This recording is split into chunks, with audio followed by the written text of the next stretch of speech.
Hi guys, it's Mark Sickby, Mr. Sci-Fi, and this is your Twilight Zone Minute. But first, we're trying to get YouTube to pick us up on their algorithms because we've noticed that many science fiction sites regularly get 45,000 views, 145,000 views, 1 million views, and we're essentially reaching about the size of a medium-sized room.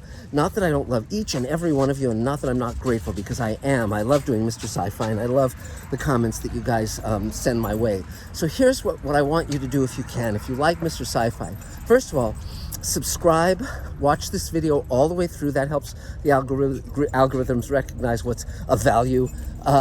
Comment, like, and hit the notification button so that you're informed of every one of these new Mr. Sci-Fi videos, which I'm posting quite often on quite a number of science fiction subjects, including, of course, the Twilight Zone.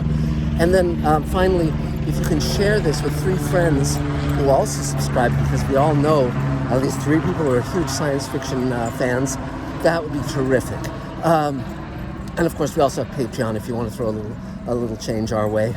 That's patreon.com/Mark Sickby. But meantime, here's your Twilight Zone Minute. We're going to talk right now about the secret Rod Serling did not want you to know. Now, those of us who are devotees of film and TV often know that the real picture is very different from what's being presented to us. So there are many actors and actresses who play wonderful and admirable characters when they're actually, loathsome in their private lives, or they present themselves as being intelligent when actually they may or may not be, and so forth. It's the writers who are putting words in their mouths, and so it's natural to have a suspicion that Rod Serling might not have been the way he presented himself on Twilight Zone.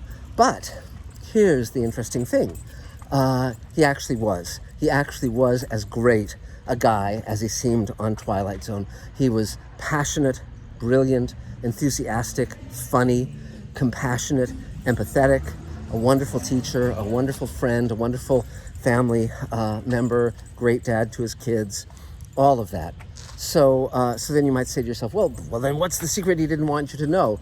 Well, it's not so much that he didn't want you to know, it's that the audience didn't know this generally about Rod, because when Twilight Zone was on its initial run and showing to maybe 42 million people per viewing, back when there were only 3 networks, or all the many, many, many millions that have seen Twilight Zone since, here's what they didn't know. Rod Serling was short. He was 5'5", and so when one producer called him little friend, that was the reason.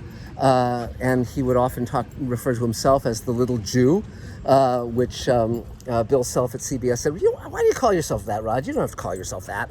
And but Rod actually wore what were called elevator shoes, which raised his height an inch or 2. But even so, he was still a little guy, a short man. And yet, unlike most short men, or I shouldn't say, I'm not going to tar everyone with the same brush. I've met short men who were writers, and they had a lot to prove, and they often were extremely combative. And I'm not mentioning any names, Harlan Ellison, but but Rod was exactly the opposite. He was not looking for a fight. He was not. He didn't have a chip on his shoulder. He had nothing to prove other than what he could prove with his talent and the warmth of his personality. So when you see him on Twilight Zone and think, gosh, that's a guy I'd like to go out and have a drink with, you would have had a great time. I've never talked to anyone who knew Rod who didn't love him, who didn't think he was just the greatest guy ever. And so the one thing that his audience did not know, and he was constantly getting this, people would meet him in real life and say, you're a lot shorter than I thought you'd be. And he'd say, well, yeah, I'm also not as handsome. So he was always very, very funny. And in fact, at one point when he was teaching in Ithaca, there was a very tall student who came up to him to ask him a question. And he said, hold on. And he walked over to the stairway and positioned the guy a few steps down until they were face to face. And then Rod said, okay, now, talk now.